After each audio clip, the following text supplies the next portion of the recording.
Buen día para todos los asistentes a esta cita de sábado en la mañana.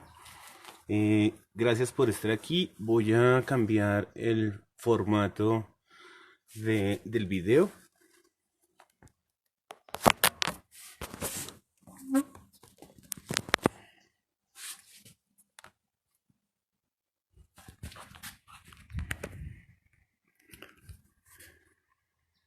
Bueno, creo que no. Creo que este celular súper inteligente así lo permite hacer. No, me dice que no lo puedo cambiar. Bueno, voy a volver a mi trípode y empezamos nuestro taller el día de hoy. Em, Espero que me puedan ver como por acá. Buenos días de nuevo. Mi nombre es William Gómez. Estoy en la vereda de Rupavita, del municipio de Arcabuco, en el departamento de Boyacá. Estoy en mi casa. Mm, no tengo auxiliar de cámara, entonces tengo que estar yendo y viniendo. Em,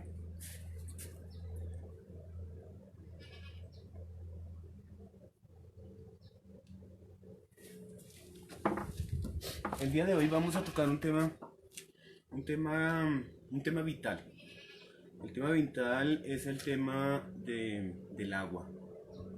Eh, es, es un tema tan, tan grande, tan presente, que todo lo que tenemos, que todo lo que finalmente somos, que todo lo que ustedes están viendo de una u otra manera, si no tiene agua, el agua ha intervenido en ella. Eh, Hace miles de millones de años, en, este, en esa bola extraña girando alrededor de una gran estrella, mmm, empiezan a haber una serie de sucesos, y esos sucesos eh, desembocan en una molécula maravillosa. Y esa molécula maravillosa, que está compuesta de un átomo de oxígeno y dos átomos de hidrógeno, tiene unas consideraciones y unas características muy particulares, que son las que van a permitir que este planeta eh, se vuelva ese planeta azul, se vuelva un planeta rebosante de vida. Mm, Pasarán muchos miles de años, muchos millones de años, antes de que cualquier ser vivo se arrastre por la superficie inestable de nuestro planeta.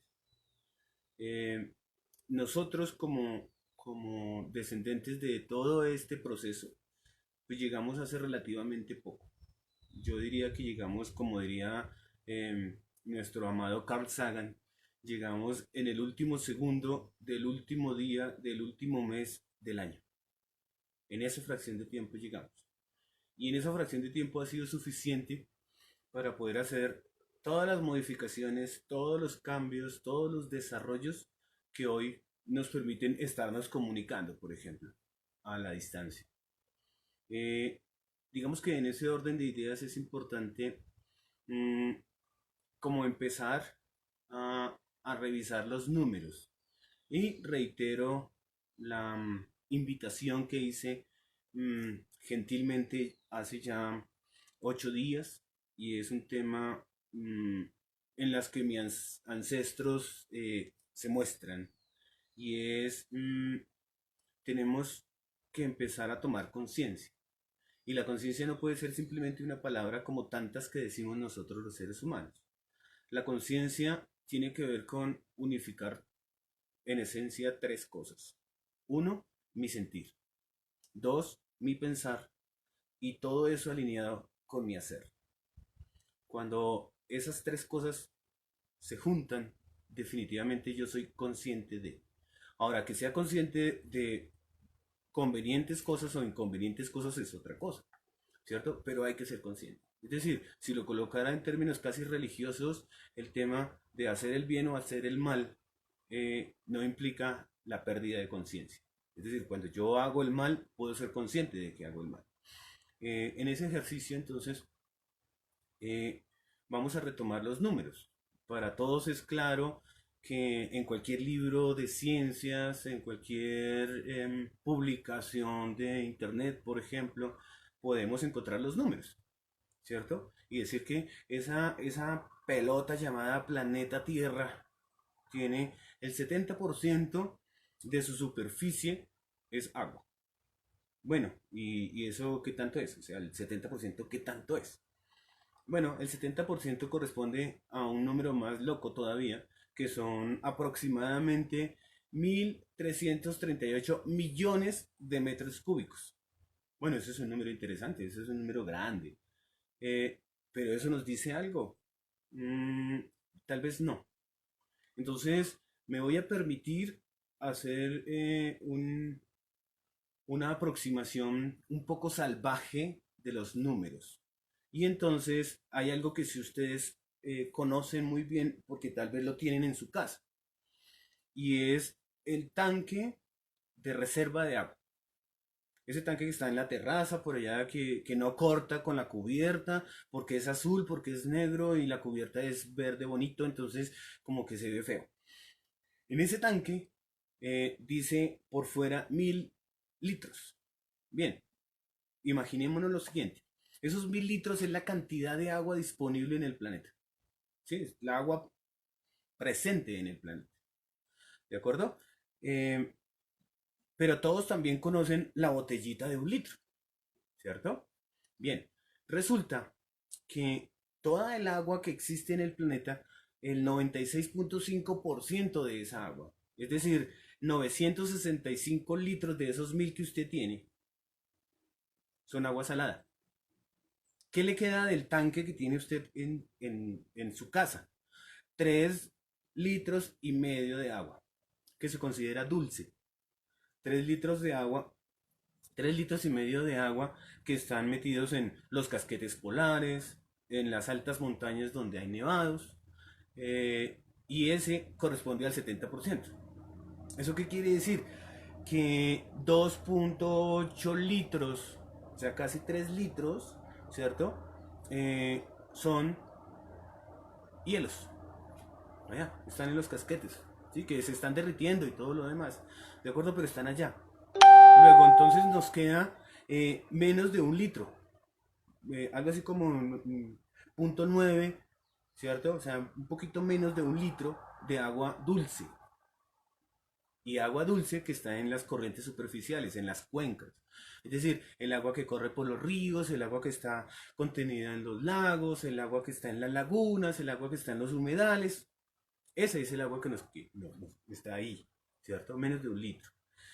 Pero todos nos damos cuenta que esa cantidad de agua que está rodando por cerca de nuestro pueblo, de nuestra ciudad, y entonces estoy tomando casos excepcionales como el río Chicamocha, como el río Suárez, como el río Moniquirá, como el río Bogotá, el mismo río Magdalena, y nos vamos a sorprender, porque ¿quién de ustedes se atreve a sacar su vaso y tomar agua de ese río? Ah, no, ya no hay, ¿cierto? No hay posibilidad. Es decir, el agua es dulce, pero no es apta para nuestro consumo. Y estamos aquí pensando en una cosa importante, y la cosa importante es que ese es un líquido vital. Y entonces en los números llegamos a que solamente podemos tener disponible para agua potable para todos los seres humanos una gota. ¿Lo escuchan bien? Entonces, una gota de agua, ¿cierto? En ese gran tanque de 1,000 litros es el agua que tenemos disponible de forma natural para nosotros satisfacer nuestra sed. Quiero que se lleven ese número, ¿sí? O sea, fíjense, tenemos un tanque de agua de 1,000 litros y solamente una gota de agua nos corresponde. Es decir, el 0,001% del agua en el planeta está disponible para tomarla naturalmente. Allí entonces nos vamos a dar cuenta de lo frágiles que podemos llegar a ser si realmente el agua es nuestra fuente de vida. El agua ha surtido durante mucho tiempo. Voy a irme ahora a ser camarógrafo.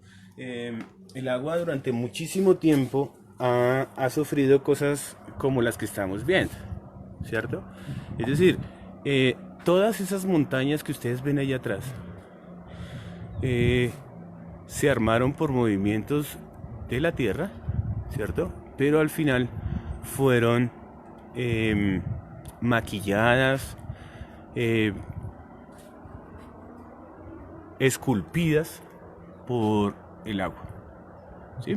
Ahí están nuestras montañas y resulta que nuestras montañas, como lo vimos hace 8 días, están pegados nuestros bosques y dentro de nuestros bosques están nuestras flores y están nuestros aves y están nuestros mamíferos y lo que hay en esa montaña definitivamente no está en otro lugar. Entonces vemos que el agua ha sido no solamente el generador del paisaje, sino que también ha sido el generador de la vida que se desarrolla en ese paisaje.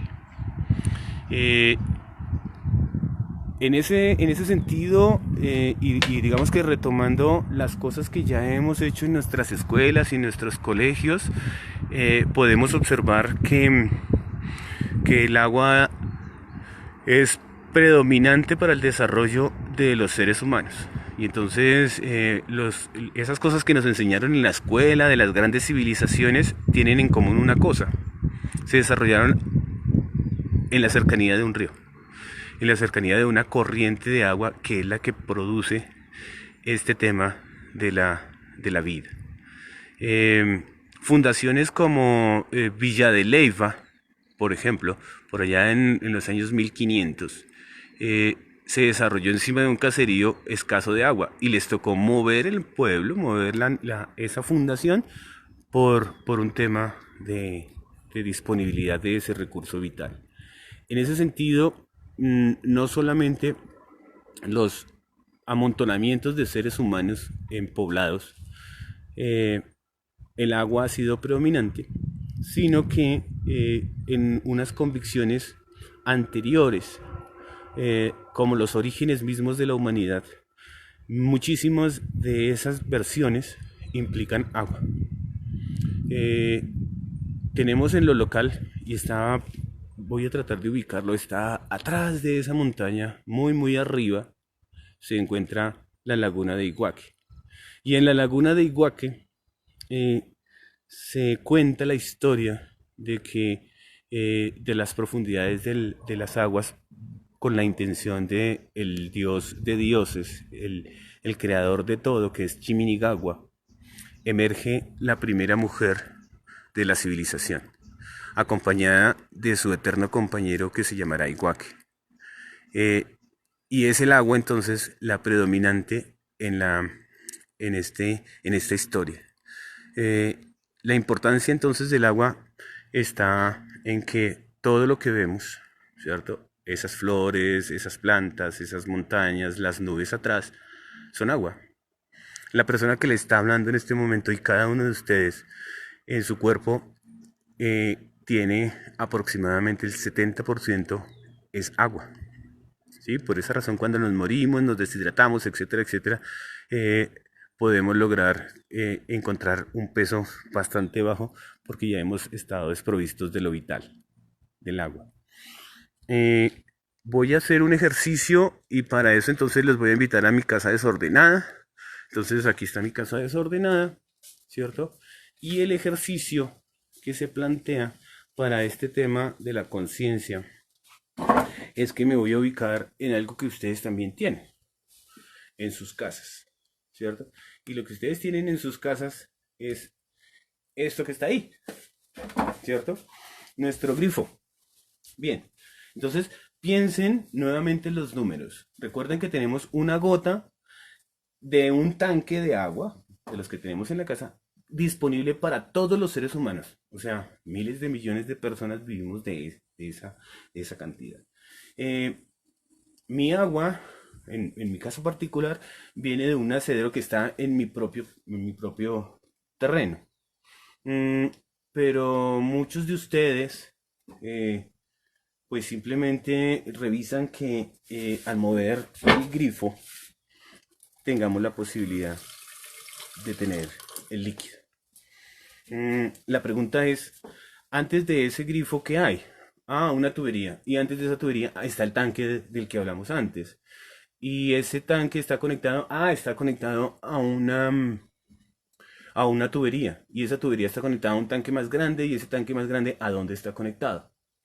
Es increíble que no seamos lo suficientemente conscientes de los trabajos que hay cuando no los vemos. Y entonces digamos que una de las primeras tareas que tenemos hoy es quedarnos con la pregunta de dónde viene mi agua. ¿Sí? ¿Qué tanto espacio ha recorrido? En mi caso particular, el agua solamente ha recorrido 150 metros aproximadamente.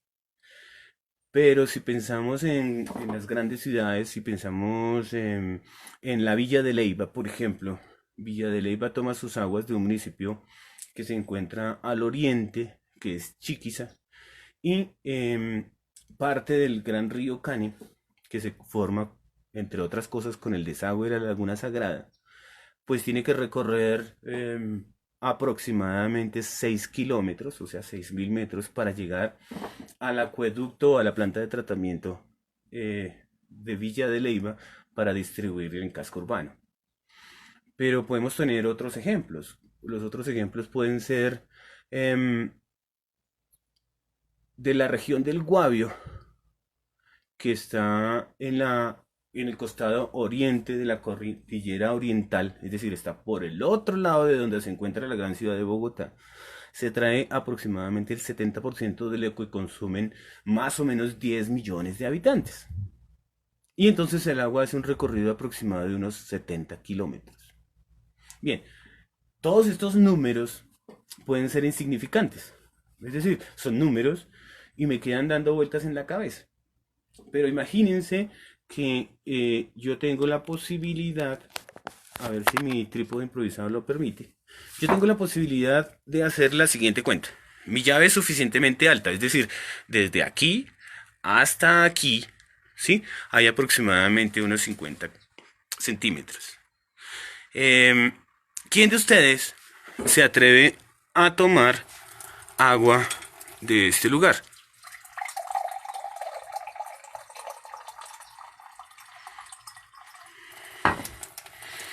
Esa agua cae ahí. Y ahí hay una cosa como esta. El sifón. ¿Quién de ustedes se atreve ahora a llenar el vaso aquí? Nos dimos cuenta que estamos pasando en 45 centímetros de la posibilidad de tener agua fresca y clara a tener agua de desagüe. Ahora entienden lo de la propaganda de que hay que cerrar el grifo cuando nos lavamos los dientes, porque mientras me estoy cepillando, el agua está haciendo este salto y es un salto mortal. Es un salto de agua viable a agua no viable. Bien, en muchos lugares, y nuevamente voy a citar los libros de primaria, me hablaban de el ciclo del agua.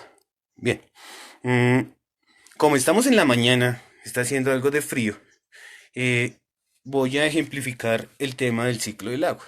Entonces, el agua se calienta, el agua se evapora, el agua cae, ¿cierto? Como lluvia, ¿cierto? Cae a la tierra, alguna parte va a escurrir, otra parte simplemente va a penetrar la tierra, ¿cierto? Y en, en ese ejercicio, entonces va a arrastrar una cantidad de elementos. Esa cantidad de elementos yo solamente los estoy provocando. Recuerden que la intención de la Casa Antonio Nariño, de la Casa Museo Antonio Nariño, con todos estos talleres es motivar. Es motivar a que tomemos acción. En ese ejercicio entonces ahora los estoy motivando. Acabó de llover sobre la tierra. Una tierra que no tenía ningún tipo de vegetación. La tierra hizo un ejercicio, perdón, el agua hizo un ejercicio y simplemente al atravesarse sacó los elementos que están compuestos en su suelo. Y entonces ahora ya yo tengo un tinto para poder seguir con nuestro taller. Vamos entonces a revisar un trozo mientras ven paisaje. Yo prefiero que ustedes vean el paisaje y no vean mi cara. Y entonces veamos lo del ciclo del agua. Estamos en Arcabuco nuevamente, reitero. Ayer cayó una llovizna en la tarde y voy a mi huerta. ¿Listo? ¿Por qué a la huerta? Porque es lo más significativo cuando estamos hablando de agua. Entonces, el ciclo del agua es sencillo. El agua se evapora dependiendo de la altura aproximadamente a los 95 a los 100 grados centígrados. Sube a la atmósfera, pierde energía, se amontonan las partículas, se forman las nubes y se precipita. ¿Listo? Cuando se precipita, entonces puede caer en cualquier lugar. Si estamos en las montañas, pues va a caer en las montañas. Si hay lugares escarpados, pues caerá en esos lugares escarpados.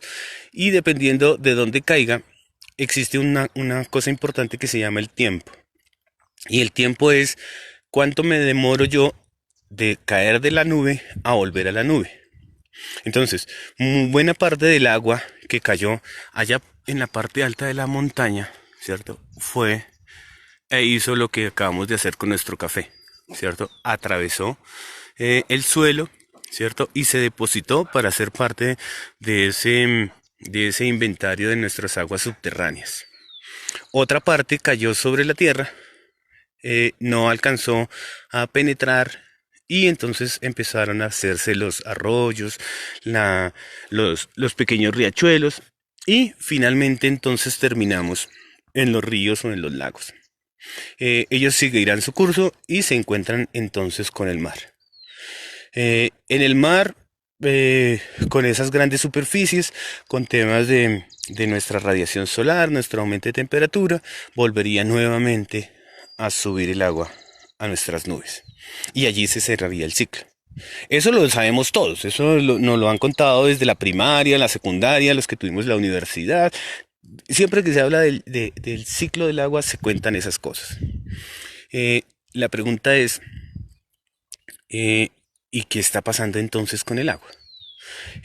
Vámonos entonces para un espacio natural como en el que estamos, digamos que con poca intervención del ser humano, y entonces nos damos cuenta que el agua ha sufrido una serie de, digamos que de procesos de degradación, desde el agua cero hasta que llegue al grifo de la cocina para volverse delicioso café. ¿De acuerdo? Pero entonces pensemos en lo que está pasando en la ciudad. Entonces, el fuerte aguacero cae sobre la ciudad. La ciudad, para aquello de tener mejor estado de vida, tiene pavimento. El agua no penetra el pavimento, se escurre por las alcantarillas, ¿cierto? Se conduce muy, muy rápido al cuerpo superficial, es decir, a la quebrada, al río más cercano, y se evacúa. ¿Listo? Y en su paso, ¿qué hace? Pues lava la calle, lava el tejado, lava el antejardín, lava parte del parque donde estaban las mascotas que desafortunadamente sus dueños irresponsables no recogieron sus heces, entonces también las lava. ¿Sí? Entonces toda esa agua lluvia que de una u otra manera venía en una buena calidad, después de simplemente atravesar el aguacero, ¿cierto? Y tocar esas actividades humanas, ya perdió su calidad. Ojo, estamos hablando de esa una gota que es la gota que va a alimentar a toda la humanidad. Bien, eh, esa, esa pérdida de calidad de agua se evidencia. Decía mi abuela era una mujer campesina, boyacense, que decía que los seres humanos nos comportamos como en un gallinero. Entonces las gallinas de arriba, ¿cierto? Se hacen sus excrementos sobre las gallinas de abajo.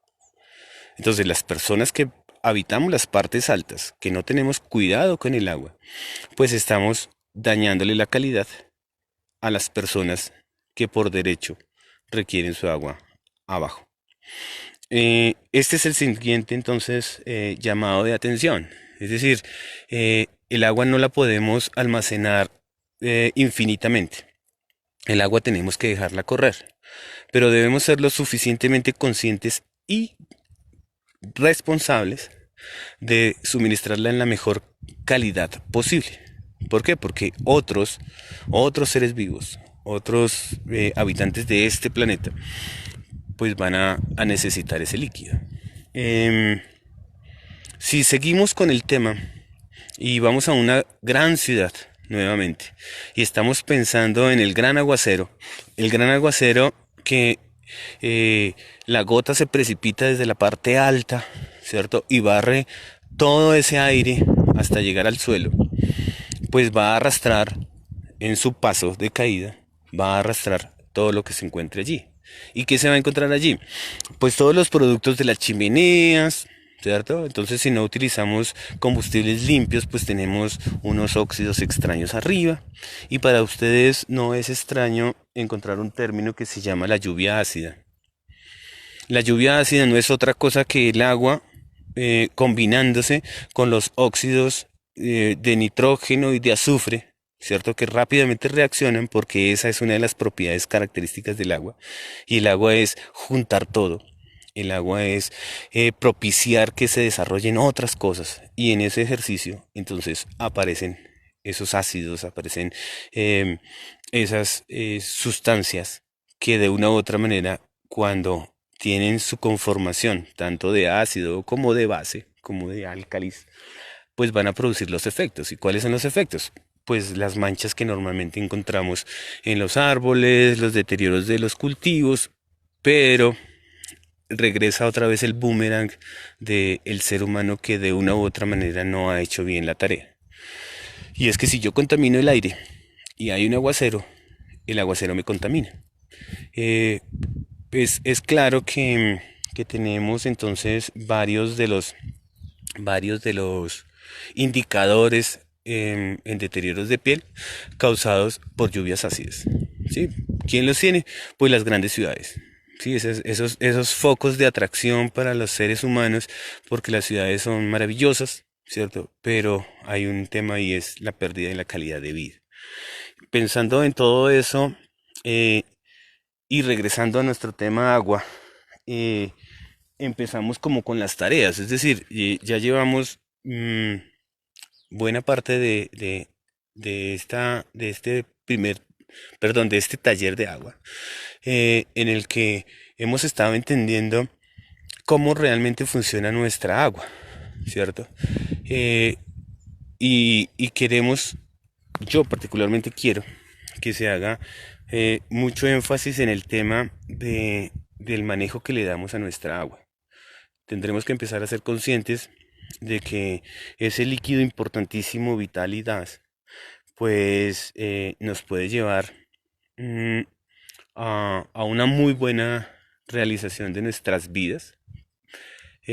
¿Por qué? Porque es que ahorita cuando veamos un ejemplo con una botella de esas comerciales de agua se van a dar cuenta. Y toda la responsabilidad que conlleva el uso de nuestra agua. Mm, giro mi cámara, si me lo permiten, y estoy otra vez aquí. Mm, voy a ingresar a mi casa para utilizar estas cosas de la tecnología y mm,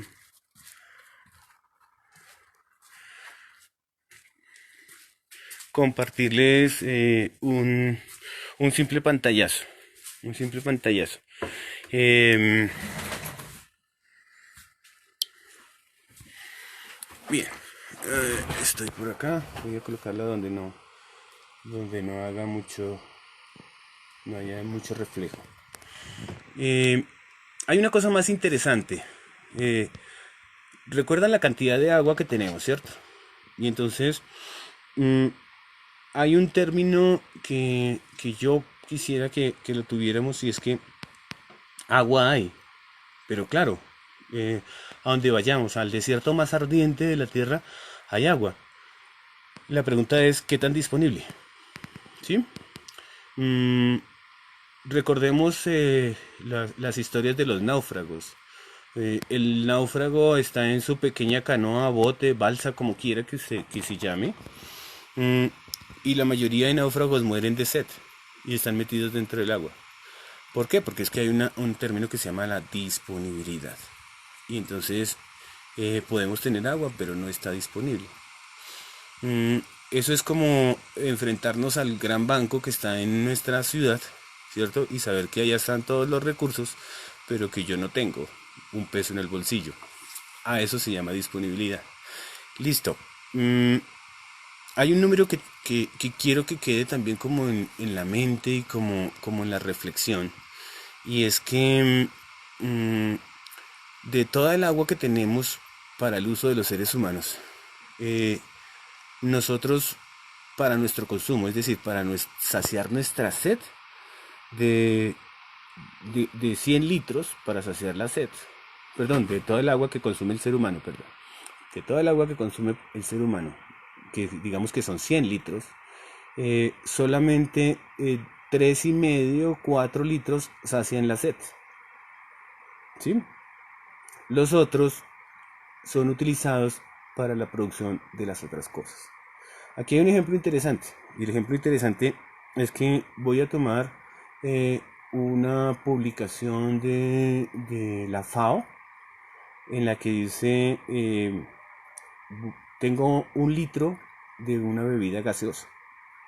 Esa bebida gaseosa, para producir 0,5 gramos de jarabe saborizante, ¿cierto? Llámese lima limón, llámese cola, llámese toronja, tiene 0,5 gramos. Pero para producir esos 0,5 gramos yo necesito 134 litros de agua. ¿Por qué? Porque estoy haciendo las cuentas de dónde extraje el aroma y el aroma a lima limón. Entonces, para extraer eso tuve que hacer unas síntesis de orden químico, y para hacer esa síntesis de orden químico requiero agua. Pero para eso también necesito un extracto de vainilla, necesito la cafeína, que no fue la que preparamos antes, ¿cierto? Sino la producción de la molécula de la cafeína. Y entonces allá están los 134 litros que yo necesito en los 0,5 gramos de ese jarabe. Pero para producir una gaseosa, pues yo necesito meterle a eso 50 gramos de azúcar. Pero esos 50 gramos de azúcar, ¿de dónde vienen? ¿Cierto? Esos 50 gramos de azúcar vienen de una industria azucarera, y esa industria azucarera se provee de un cultivo de caña. Entonces, para producir yo 50 gramos de azúcar necesito aproximadamente 97 litros de agua. ¿Listo?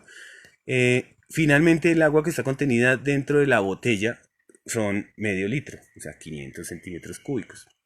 Mm, pero por otro lado, llegamos no al contenido de la botella, sino a la botella misma. Entonces, cada vez que yo compro una botella, compro una tapa, y esa tapa pesa 3 gramos de petróleo, y producir esos 3 gramos de petróleo necesito yo 1 litro de agua. Pero tengo que tener una etiqueta que me dice qué es, dónde está hecha, la fecha de vencimiento, etcétera, etcétera. Pero para producir eso necesito 100 centímetros cúbicos de agua. Y para producir la botella tal cual, ¿cierto? Pues yo necesito 5 litros más de agua. Cuando yo sumo todo lo que hay en esa botella de agua, me da la cifra maravillosa de 237,6 litros de agua. ¿Sí? Ahora entienden, yo voy a saciar mi sed con medio litro de agua, ¿cierto? Pero para eso necesito 237,6 litros de agua. Bien, eso con la botella de agua. Pero tenemos otros ejemplos. Los otros ejemplos es que para producir 1 kilogramo de carne, ¿cierto? Pues para producir ese kilogramo de carne yo requiero aproximadamente 250 kilogramos de agua. Y ustedes dirán, pero ¿por qué? Bueno, pues hagamos las cuentas. Eh, Pensemos que la carne proviene de un vacuno, ¿cierto? Y la vaca consume aproximadamente el 10% de agua al día. Pero usted no produce 1 kilo de agua, perdón, 1 kilo de carne al día, ¿cierto? Nos toca esperar un tiempo. Luego, la vaca durante todo su tiempo, pues ha consumido unas enormes cantidades de agua. Mm, Le podemos echar la culpa entonces a las vacas. Le podemos echar entonces la culpa a los productores, de papas. Entonces, oiga, lo que pasa es que los papicultores son de las cosas más nefastas que pueden existir para el ecosistema. Esa podría ser una hipótesis, ¿cierto? Pero, pero somos fanáticos de comprar Pringles, ¿sí?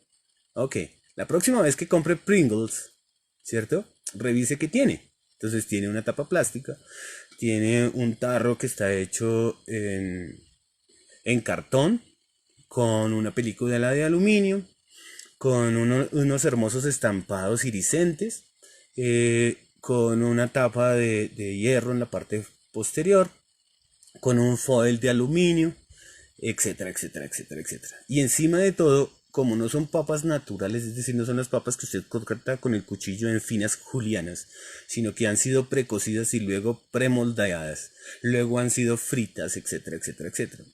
Pues digamos que intenten hacer la cuenta de todas las cosas que usted necesita para tener un tarro de Pringles, ¿cierto?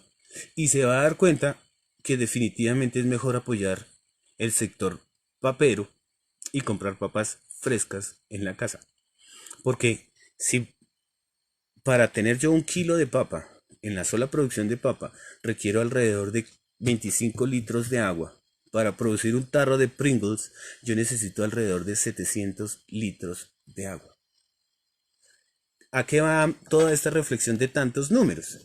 Va a que entre más procesados tengamos nuestros elementos, más cantidad de agua estamos consumiendo. Entonces, podríamos entonces participar en los movimientos de la conciencia. ¿Y cuáles son esos movimientos de la conciencia? Yo me voy a considerar una persona que por mi derecho a la vida, derecho consagrado desde nuestro prócer Antonio Nariño en adelante, bandera de nuestra independencia, y digamos que todo lo consignado dentro de la constitución política, de los convenios internacionales, etcétera, etcétera, por el derecho a la vida, por anexo a ello tengo derecho al agua.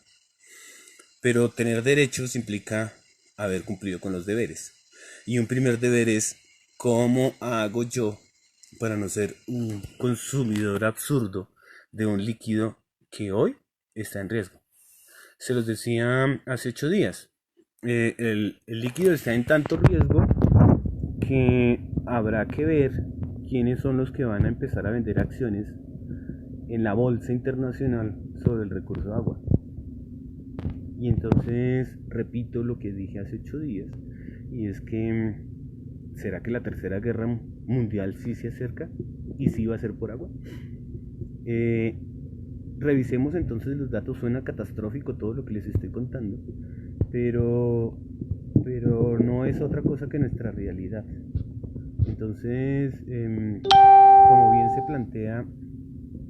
como bien se plantea en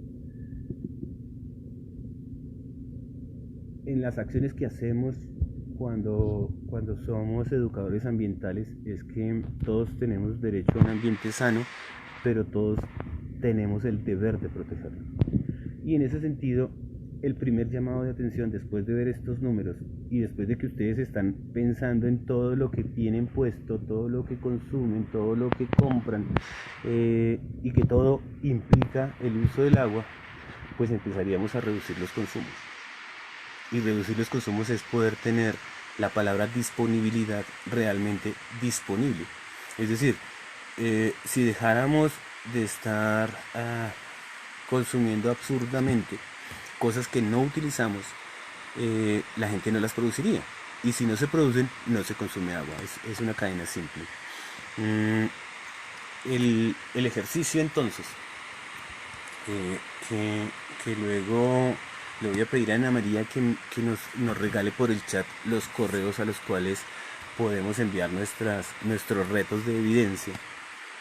Implican ir trabajando en elementos como los que estamos propiciando, y es entender de dónde viene nuestra agua, dónde guardamos nuestra agua, en qué realmente gastamos nuestra agua, ¿cierto? Para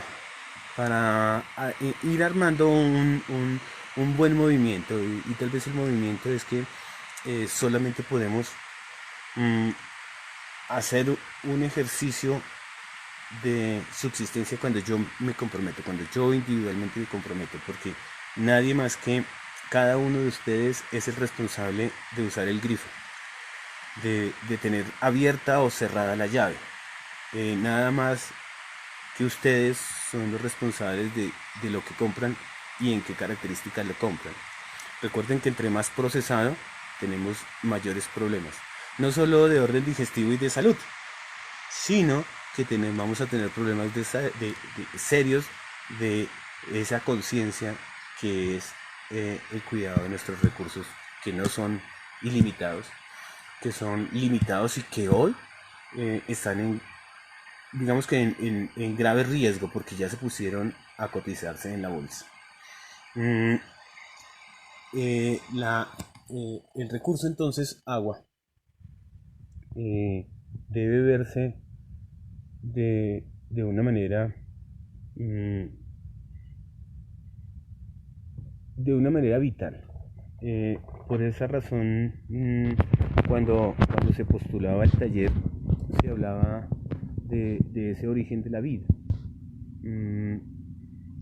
Podemos ir a cifras más complejas, y esas cifras más complejas es que en este momento, hoy, en diciembre de 2020, momento crucial para la humanidad por tema pandémico, existen más de 1.000 millones de personas. O sea, por favor, metámonos en la cabeza ese número, 1.000 millones de personas, ¿cierto? 1.000 millones de personas son 40 Colombias, ¿sí? Como para colocar los números, esos son 1.000 millones de personas. Y 40 millones de personas, perdón, 40 Colombias en el mundo, en este momento no tienen agua, no tienen ni un litro de agua al día para satisfacer lo más esencial que sería su sed. Y entonces imagínense cómo son los sistemas productivos en estos países, ¿cierto? Mientras que en otros lugares simplemente sacamos la manguera y agotamos el recurso porque el carro se manchó al pasar el bache y se untó de tierra, ¿cierto? Son de esas cosas a las que llamamos la atención hoy para el tema de cobrar la conciencia. Voy a hacer, digamos que un pequeño receso con paisaje, puede ser, para poder preguntarles a ustedes a través del chat si tenemos alguna inquietud, alguna pregunta que ojalá desde donde yo estoy la podamos sobrepasar, y para poder terminar mi café. Recuerden que yo estoy tomando café, ustedes deberían hacer algo parecido.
Listo, hay una pregunta. Claro que se puede sembrar agua. Mm, desde, desde reobservar ese tema de nuestro ciclo de agua, encontramos que el agua está en continuo movimiento. Lo que hemos hecho nosotros como seres humanos es interferir tanto en el ciclo, porque no lo hemos parado, pero sí le hemos metido una serie de cosas al agua. le hemos metido ciertas circunstancias, ciertas condiciones que lo que han hecho es deteriorar esa calidad, y al deteriorar la calidad estamos hablando de perder la disponibilidad.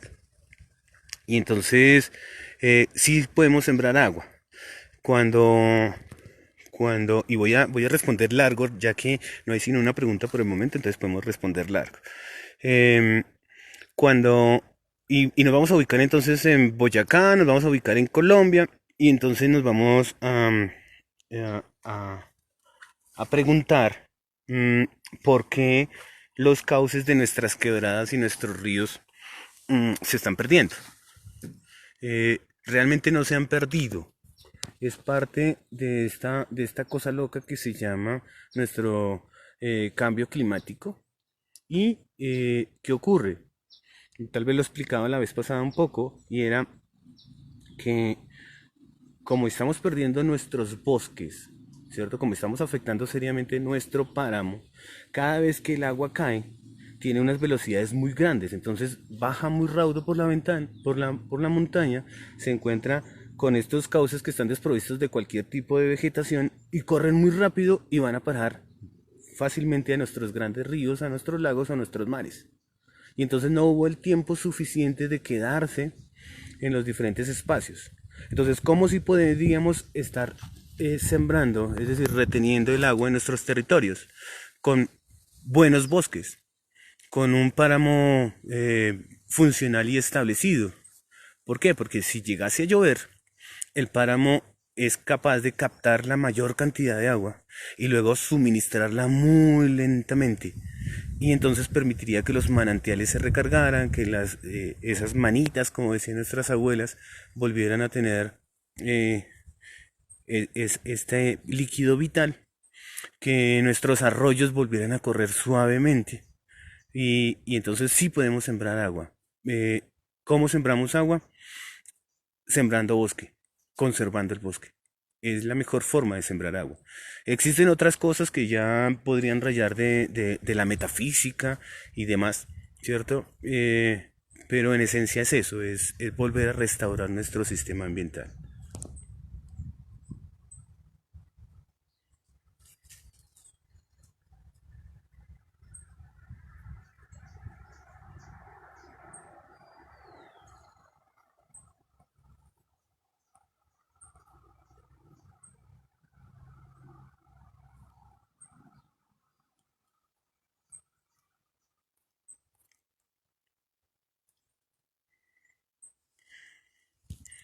Eh, estoy leyendo algunos comentarios porque, porque bueno, hemos aprendido a manejar un poco estas cosas.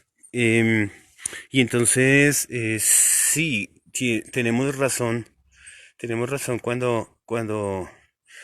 cuando Juanita Riveros dice que hay que enseñar a nuestros hijos. Total, yo sí creo en esos modelos de educación de aprender haciendo. Y entonces, mm, nosotros como padres conscientes, mm, debemos llevar a nuestros hijos a eso, a ver primero que la abundancia no está en el refrigerador ni en la posibilidad de tener agua constante cuando yo abro la llave, sino que tal vez sea más impactante mm, llegar a lugares que están en nuestro Colombia, porque ya hay lugares en Colombia en los que la disponibilidad del recurso es muy baja, en las que tienes que aprender a manejar en la dificultad, ¿cierto? Cuando estamos en la abundancia no percibimos la escasez. Cuando estamos en la escasez nos damos cuenta de lo importante de tener. Y entonces estos escenarios, y yo pensaría que hay que incidir en los planes educativos. Las ciencias tienen que aprenderse, las ciencias naturales tienen que aprenderse en los espacios naturales. Las ciencias naturales y todo este tema de orden social y todo este tema de orden histórico debe aprenderse en los lugares. Es decir, cuando yo recreo eh, el evento que pudo marcar la diferencia en mi pueblo, en el lugar donde se desarrolló, hay una connotación enorme y digamos que la efectividad en la enseñanza es máxima. Llevar a nuestros hijos a lugares protegidos, a nuestros parques regionales, a nuestros parques nacionales, a, a nuestros parques de barrio, es importante para entender que, que por derecho propio a la vida todos tenemos un espacio. Entonces hay que llevar a los hijos y hacer esta educación en la naturaleza.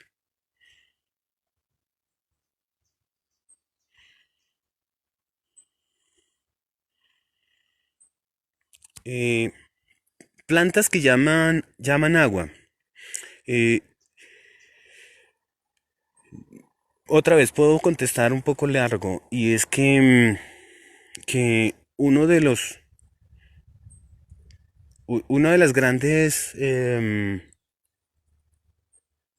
dones que tiene el ser humano es la posibilidad de mover. Sí, los seres humanos somos poderosos en mover y por ser poderosos en mover somos peligrosos al mover. Entonces, ¿qué estoy diciendo? Somos capaces de reemplazar un bosque por otro. Y en ese sentido respondo la pregunta, ¿y qué plantas tenemos que sembrar? Cuando yo llego a un lugar, habría que preguntarme dónde está el bosque que existía antes de que llegase el ser humano que quiso mover. Y ese tipo de plantas son las que hay que sembrar.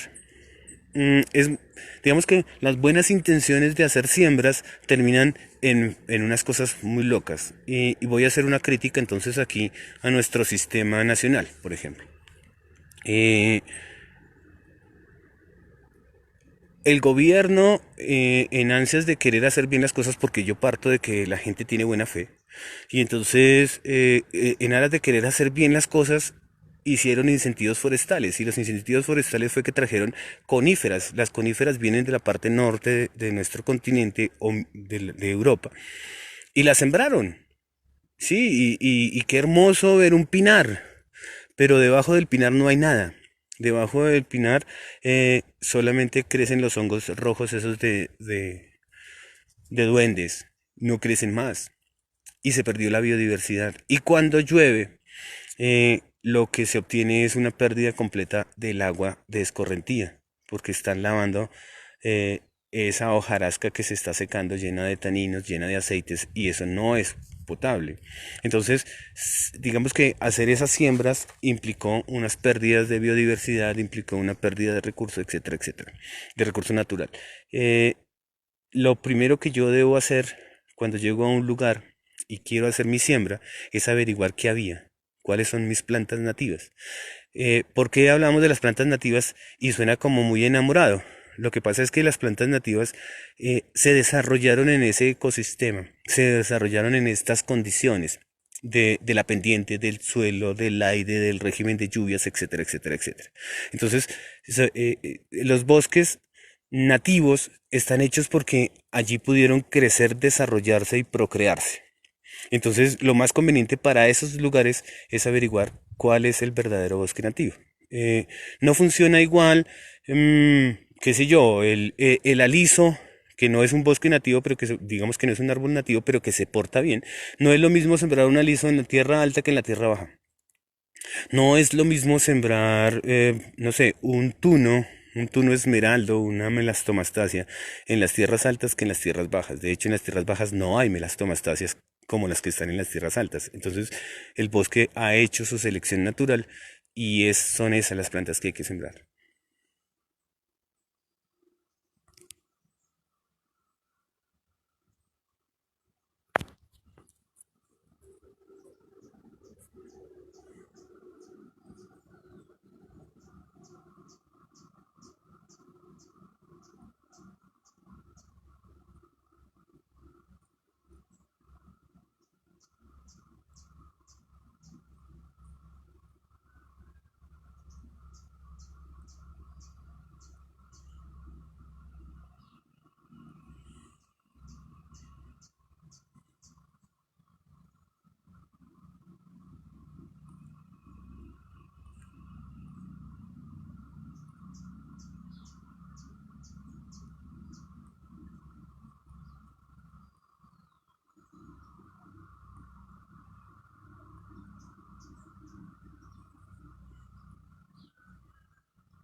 Bien, sigo esperando comentarios, respuestas, como para que se vuelva, bueno, eso no se puede llamar una conversación, pero que se vuelva algo parecido a una conversación.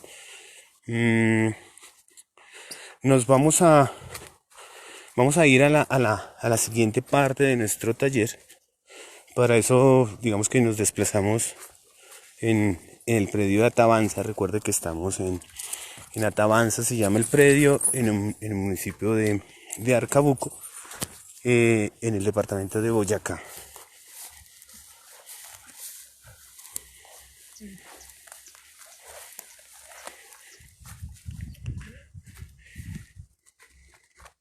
Cuando, cuando estamos hablando del recurso, estamos hablando de cosas como la que estamos viendo aquí.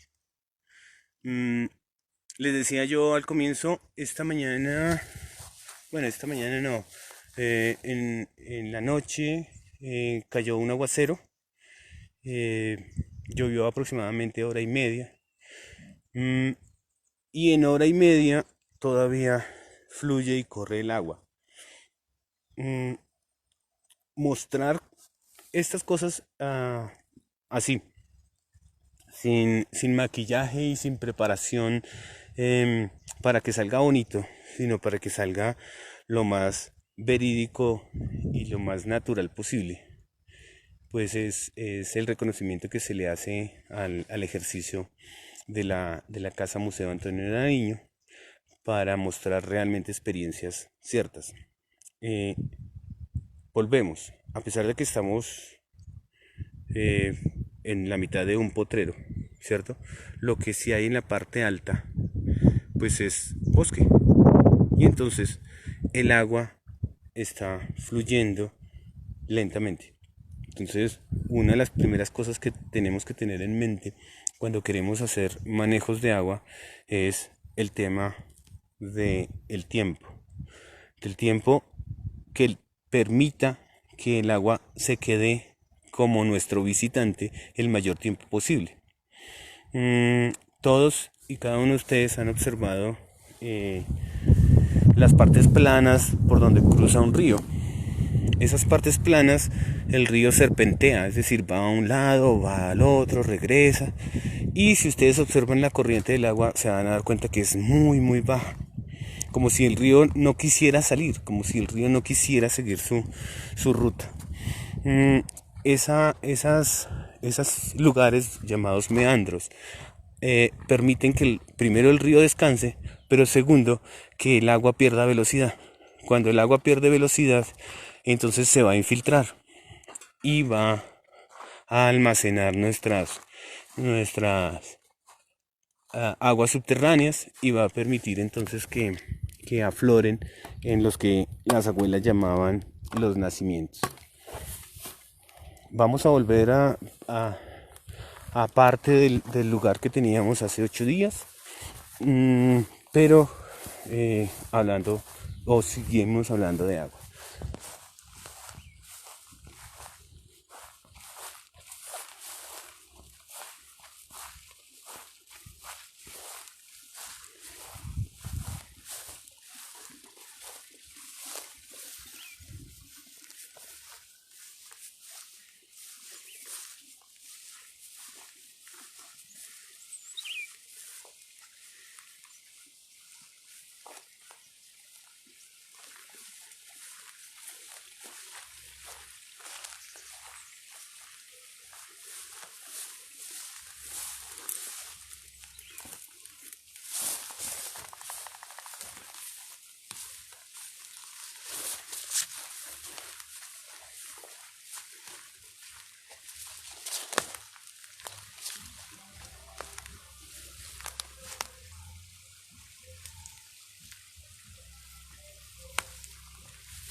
Bien, eh, voy a contarles un poco de este espacio.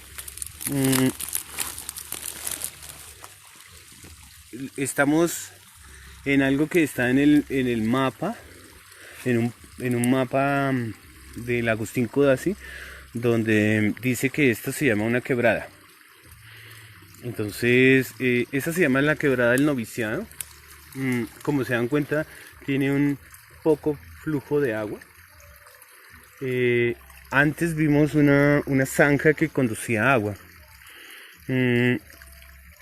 Este es un ejercicio que sí se debe plantear. El agua es un recurso vital y como recurso vital es nuestro derecho.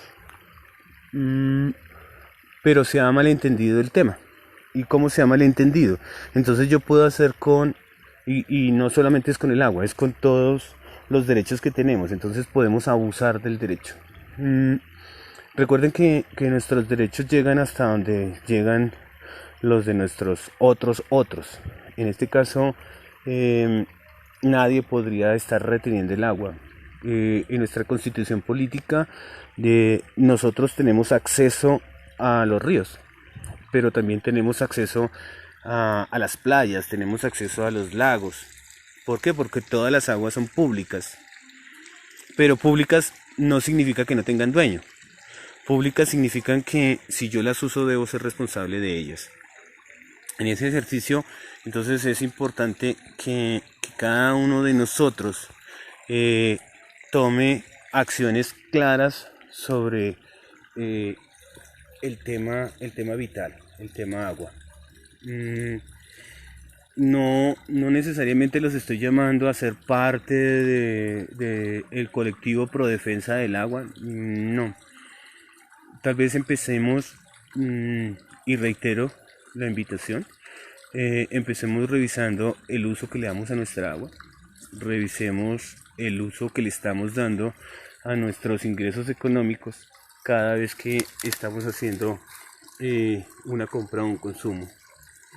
En ese estado, entonces, yo sí creo que nosotros, los ciudadanos responsables, debemos pronunciarnos cada vez que en nuestro barrio, en nuestra ciudad, en nuestro departamento, en nuestra nación, existe un atentado serio contra lo que hoy se convierte en un objeto valioso, más valioso de lo que es, y es el tema agua. Es un llamado juicioso a tomar acciones. Y tomar las acciones no significa ir como borreguitos diciendo tengo que ir a hacer la marcha, la manifestación, firmar el documento, sino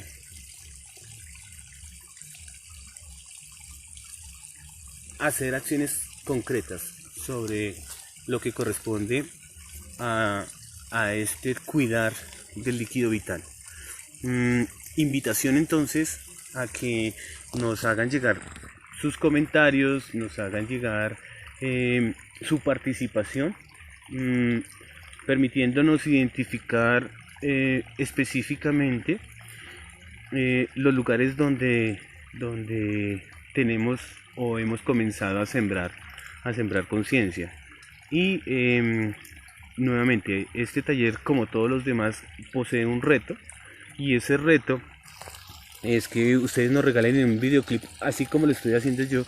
Yo puse la tarea de los videoclips porque creo que puede ser fácil. Reitero mejor, que yo soy un párvulo en manejo de la tecnología. Entonces, si yo lo puedo hacer, creo que ustedes son más versados en esto, lo podrían hacer mucho más sencillo. Y es enviarnos un videoclip de unos minutos, 3-4 minutos, en los que nos puedan contestar algunas preguntas. Esas son, ¿ustedes saben de dónde viene su agua? ¿A qué distancia se encuentra su agua? A su casa, ¿cómo llega el agua? ¿Y qué tipos de usos hacen con el agua? Son esas preguntas básicas. Y podernos enviar a los correos que ya se encuentran en el chat.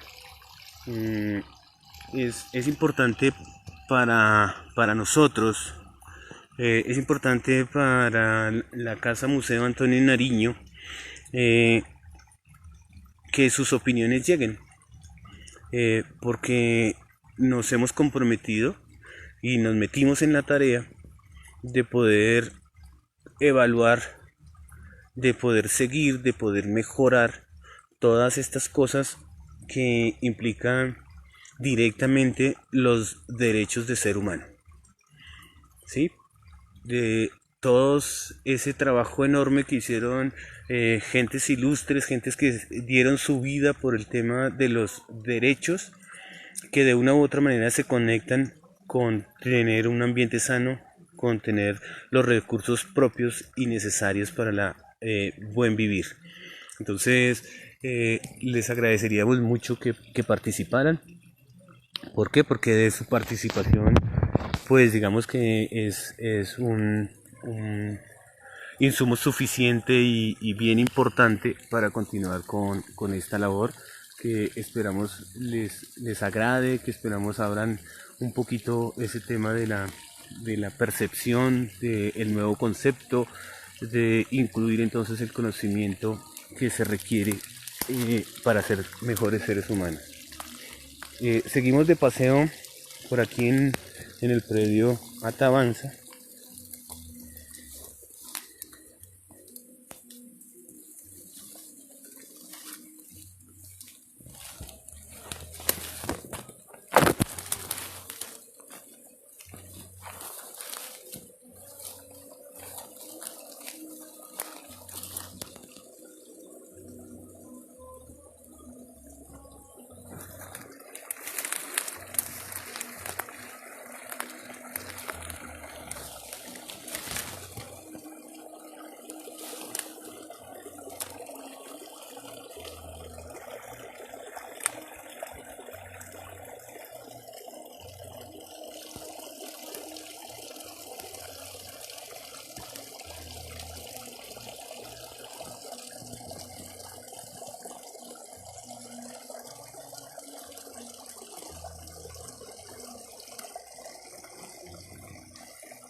Bien, no hay muchos comentarios, no hay muchas otras preguntas, entonces vamos a tocar un tema que tiene que ver con el tema de la administración de los recursos. Y entonces vamos a hablar de cosas eh, que de una u otra manera están funcionando como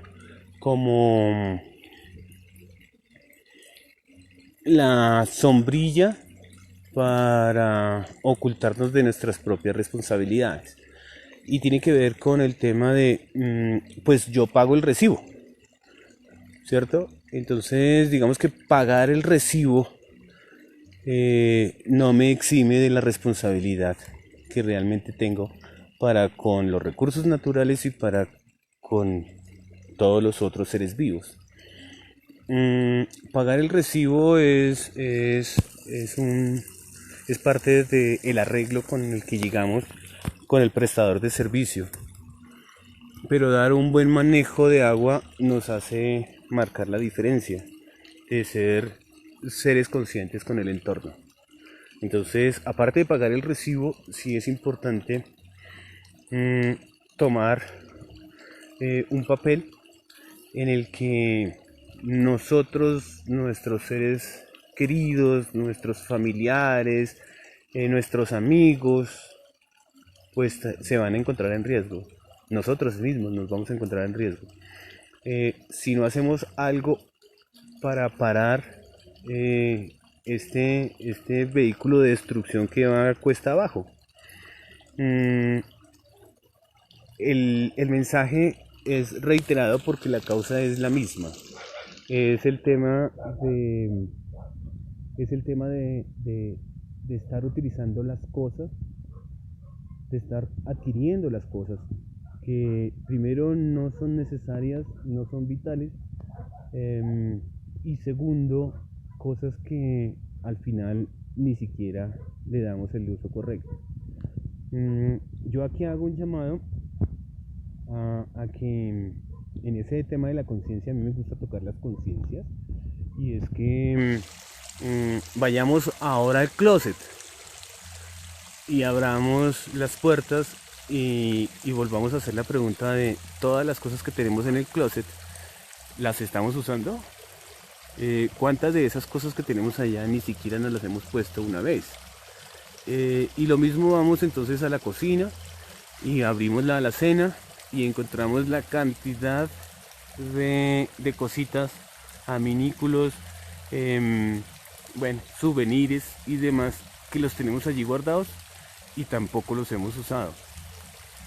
Pero que hoy en día, como todo está en 50% off, vamos a salir a comprar. Recuerden que hoy los que estamos aquí, y ojalá los que vean posterior esta publicación, entiendan que cada cosa que ustedes compran implica el uso de agua o implicó el uso del agua, y ese uso del agua llevó a un deterioro del recurso, y ese deterioro del recurso hace que no tengamos entonces la disponibilidad, tal vez no nosotros.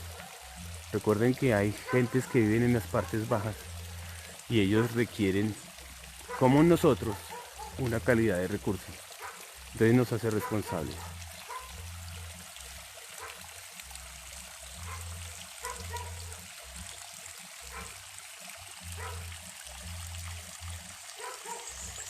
Los invitamos a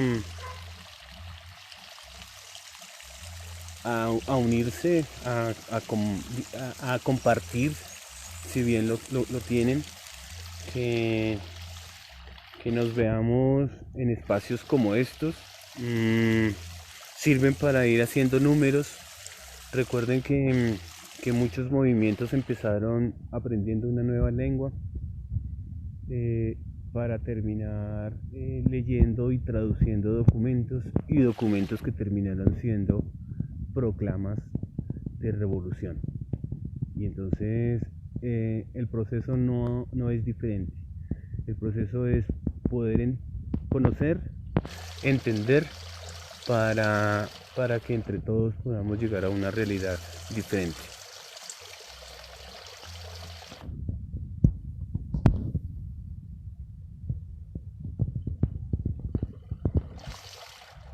¿Tenemos alguna otra pregunta?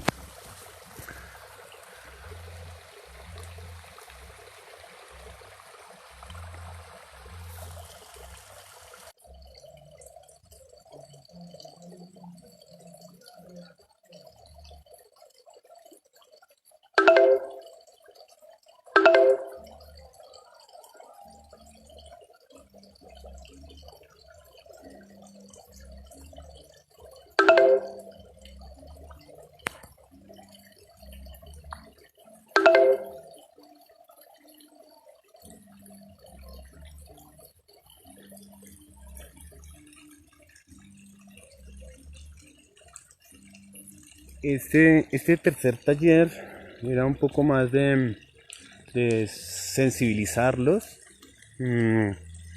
y como entender este ejercicio, y era ir de lo general, o sea, arrancando del tema de la biodiversidad, para luego aterrizar a un tema, digamos que más tangible, o más cercano, como es el tema de los bosques. Ahora en la mañana entonces era tocar temas de la vida diaria, como es el tema del agua, y queremos hacerles una invitación, para que nos veamos hoy más tarde, a 3 de la tarde, en algo realmente práctico, y tiene que ver con nuestro taller del manejo de los residuos sólidos.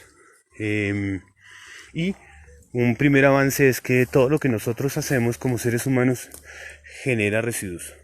Todo lo que nosotros estamos haciendo como seres humanos genera un impacto.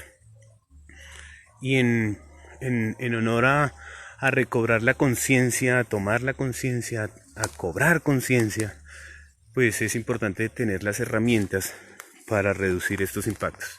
Entonces los invitamos cordialmente a todos ustedes a nuestro taller de las 3 de la tarde que tiene que ver con el manejo de nuestros residuos. Estoy seguro que vamos a aprender unas cositas importantes que podemos aplicar en todos los escenarios de nuestro diario vivir. Les agradezco enormemente la presencia, la participación y la resistencia de estar en estos espacios. Mil gracias. Se despide de ustedes William Gómez desde Arcabuco. Nos vemos ahora en la tarde. Cuídense mucho.